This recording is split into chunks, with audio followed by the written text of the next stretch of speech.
Hello everyone, just wanted to give an update on the 125-gallon Reef and a new toy or utility that I got for it. First change I made was went ahead and moved the green bubble coral that was sitting there. The rock that it was sitting in front of there, behind that new rock there, there's a hole in it where the yellowtail blenny like to hang out.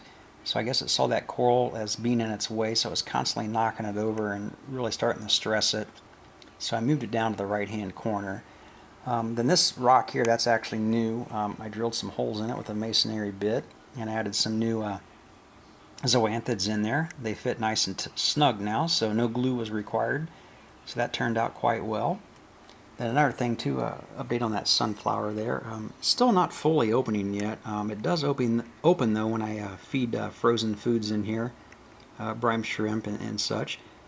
But not fully extended, just enough to, I'm hoping that it is feeding, so hopefully before long here that will open up completely. A few more changes. I did go ahead and add the silver fox face in here. There it is.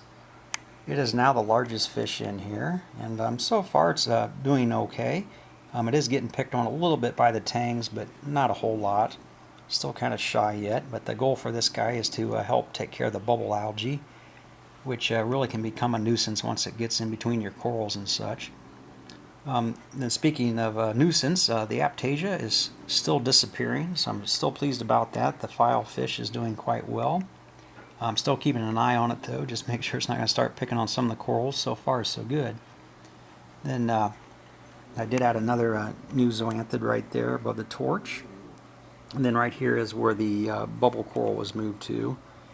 You can see it's still kind of stressed a little bit, so I'm hoping it snaps out of it. I really like that piece there. Now, talk about the new toy I got. I went ahead and bought the Apex Junior. The reason why is I really wanted to kind of monitor the temperature in here a little tighter, and especially with the winter coming up, it gets quite cold in this room here, so the heaters really go to work. And I have two of them in here, but they're underrated just for the, I guess just for the safety that if one of them would stick open or something like that, it wouldn't hopefully overheat the tank. But now with this Apex Junior, I can control that and have it shut off. But there it is there down there. You can kind of see it has 4 outlets, and you can expand that up to 4 or 5 more modules. So I'm really only interested in a few more modules. This is the cheaper route to go in the beginning, but probably in the end, if you would buy all the modules, it may be better off just to buy the next size up, which comes with a lot of the modules already. But I just thought I'd give it a try and see if I like it before I invest any more money in it. So far I am liking it. And you can see right there the picture of it there. Now what I'll do, I'll explain a little bit how I program that. It really was not that hard to program and set up and get on your home network. Works quite well. There's a lot of nice stuff you can do with it.